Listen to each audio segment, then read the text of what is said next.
За яг энэ тогтоолын төслийг зарчмын хувьд бол дэмжиж байгаа. Агуулгын хувьд. Тэгэхээр энэ дээр бас хэлбэр цаашдаа бидний нэг улсын хурлаас чиглэл өгж байгаа юмнууд дээр анхаарахгүй бол юм байна. Одоо жишээ нь захиргааны хэмжээний актыг засгийн газар батлахтаа буюу хуулиар эрх олгосон тохиолдол гаргана.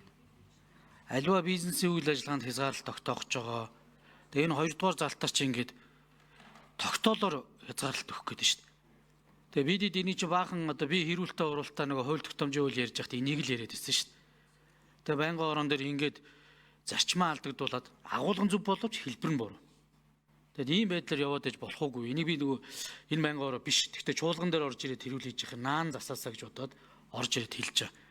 Тэгэхээр хоёрдугаар зүйлийн чинь үед энэ хууль тогтоомжийн тухай хууль болон бусад юмтай чинь нийцж байгаа мó гэдэг зүйл нэгдүгürt байна. Би агуулгын дэмжиж байгаа. Гэхдээ ингэж хуулиар бус тогтоолоор хязгаарлалт тогтоогоод энийг засгийн газар хэрэгжүүлэх эрх зүйн үндэстэй юу? Энийг нэгдүгürt хэлээч. Хоёрдугаар үг нь олон улсын иргэний нисхийн Чикаgoгийн конвенцэд нэгдэж орохдоо засгийн газрын өргөн мэдүүлснээр нэгдээд дараагийн техникийн үзүүлэлттэй холбоотой нэгдэж шинээр батлагдж байгаа тэр хилцээрүүдийг засгийн газар хүлээгээд авчих тийм эрх олгосон заалт өгж ирсэн. Тэгэхээр миний юу хэлэх гэж юм нэхэр энэ тогтоолын 3 дахь заалт дээр байгаа хилцээрийн биелэлд 3 жил тутам хэн шинжилгээ хийхийг уг нь тэр хууль дээр хийх хэрэгтэй байхгүй. Хууль дээр л хэн шинжилгээ хийх гэдэг. Тэгээ энэ ингээд тогтоол гэдэг хилцээр дээр игээд байна. Тэгээ 3 жил тутам гэдэг чинь өөрөө энэ хилцээр чи автоматар сунгагдсны дараа дахиад хийх гэдэг байгаа байхгүй. 2 жил тутам багхгүй.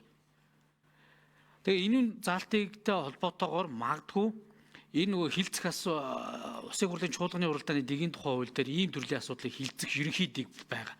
Тэгэхээр энийг тодруулж цаашдаа өгөх ёстой. Байнгын орноос чиглэл өгөөд ялангуяа хугацаатай өгсөн энэ хууль тогтоомжийн төслүүдийг хугацаанаас өмнө одоо материалыг авахаас эхлээд яаж хилцэх үү гэдэг зүйлийг оруулж өгөх ёстой. Аль хаврын чуулганаар, намрын чуулганаар гэдэг юм тодорхой болгож өгөхгүй бол эн чинь их сонирн болох гэдэг.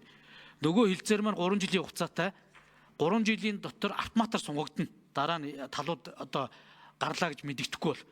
Тэгэхээр эн чинь 3 жил тутам хян шинжилгээ хийгээд автоматар сунгасны дараа ингээд нэг хян шинжилгээ хийнэ гэдэг. Хоёрдугаар хян шинжилгээ хийнэ гэдэг нэр томьёо нь буруу. Хян шинжилгээ гэдэг чинь өдөр тутмын юм багхгүй. Энэ хууль тодорхой хилцээр дээр хэрэгжилтийн үр дагавар буюу цаашдаа эрг сөрөг юу авчирваа гэдэг зүйл дээр дүгнэлт өгдөг болохоос биш өдөр тутам хян шинжилгээ ямар ч боломж байхгүй. Тэгэхээр энийг нэр томьёоны өвдөг засаач ээ. Энэ тогтоолын буюу хилцээрийн хэрэгжилтийн үр дагаварт үнэлгээ хийж 2 жил тутамд танилцуулах ёстой л гэж би зөвхөн хувьдаа үзэх гээд байгаа. 3 жил тутамгүй л нөгөө хилцээр чи автоматар сунгагч чи шүү. Тэгээ ингээд баахан хэрүүлтэ уруултаа инквесэн диквесэн гэд юмнууд чи явнаа. Тэгэхээр энэ хоёр одоо техникийн занлыг хэлчихье. Тэгээд энэ хоёр дахь заалт юу сайн зэрэг гүшүүн яг тодорхой санал байвал та томьёолол хэлээч. 2 3 дээр нь. Би нөгөө хуулиар хязгаарлах ёстой юмыг тогтоолоор хязгаарлаж өгж байгаа нь зөв үү? Энэ дээр тайлбараач. Би агуулгын дэмжиж байгаа. Тэгэхдээ энэ агуулга зөв байна гэд хэрэгжүүлэх хэлбэрийн үед буруу байж болохгүй шүү дээ. Ингээ хэдүүлээ нэг юм арай л нөгөө талтай. Хоёрдугаар энэ 3 дугаар заалт чинь 3 жил тутамд гिचжээ. Тэгэхээр энэ Евразийн хилцээрт бид нэгдэж орохдоо 3 жил тутамд 3 жилийн хугацаатай орсон. Энэний дараа автоматар сунгагдаад явна. Гарлаа гэдгээ мэддэхгүй бол. Тэгэхээр 3 жил тутамд ингээд дүгнэлтээ өгнөхөр эн чинь сунгагдсны дараа энэ хян шинжилгээ чинь буюу хэрэгжилтийн үр дагавар чи ярих гээд байна. Тэгэхээр 2 жил тутамд гэдэг хийж болохгүй муу л гэдэг зүгээр санал байгаа байхгүй. Би агуулгын дэмжиж байгаа. 3 жил тутам гэдэг 2 жил тутам. За, ариун зэг гүшүүн хариулъя. За, хэлэлцээр дээр хэрэгжих хугацаа болон хэлэлцээрийн тусгаарласан зүйл залтууд байгаа. За үүн дээр болохоор 28 дугаар зүйл дээр хэлэлцээрийн хүчинтэй хугацаа хэлэлцээрээс гарах болон цуцлах нөхцлүүдийг бас тусгаалаа заагаад өгсөн байгаа юм аа. Тэгэхээр яг эхний 3 жилийн хугацаанд 3 жил дотроо бол ямар нэгэн өөрчлөлт хийгдэх боломжгүй.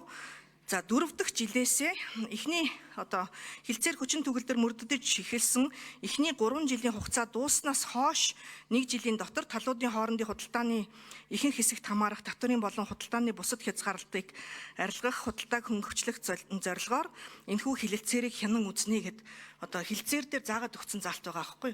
Тэгэхээр хэрэгцээ одоо энэ талууд 4 дахь жилдээ энэхүү одоо хэлэлцээрээ үнэлээд цуцлах нь зүйтэй гэж одоо аль нэг тал нь үзэх юм бол Мэдээллийг хүлээн авагч тал хүлээн авснаас хойш 13 дахь сар дээр одоо энэхүү хилцээрийг хүчингүүд тооцно гэж тухайлаад одоо хугацааг заагаад өгсөн байгаа юм. Тэгэхэд ийм учраас 3 жил тутамдаа үнэлгээ хийя гэдэг ийм одоо саналыг бол оруулж байгаа. Тэгээд энэ одоо 3 жил тутамдаа үнэлгээгээ хийгээд 4 дахь жил дээрээ одоо манай улсын их хурлаас хэрэгцээ одоо цуцлана гэдэг шийдвэрийг гаргах юм бол талуудтай хөргөх ийм боломж одоо бүрдэх хилэлцээр батлагдсан байгаа учраас энэхүү одоо заалтаар 3 жил тутамдаа гэж оруулсан байгаамаа. Засгийн газрын бас байр суурийг сонсъё. Эдийн засгийн сайд инхээр сайд микрофон. За Евразийн эдийн засгийн холбоотой түүний гишүүн орнуудтай хийх гэрээний саяхан бодлого үйл явцтай зэрэгцээд энэ тамхины ялтын тухай хууль зэрэгцэж гишүүд өргөн барьсан.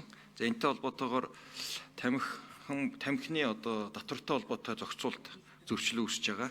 Энийг засах үүднээс засгийн газарт энэ гэрээ саяхан баталсантай холбогдуулан улсын их хурлын тогтоолоор ингээд үүрэг өгөхөд засгийн газар энийг эрх хэмжээнийхээ хүрээнд зохион байгуулад хуулийн өөрчлөлтийг хаврын чуулганд оруулаад хилцүүлэх болцоотой буюу худалдаанд бизнес өрсөлдөөнд тэгш зарчмыг хангах аль нэгэн орон аж ахуй нэгжид давуу байдал олохгүйгээр зохицуулах бүрэн болцоотой.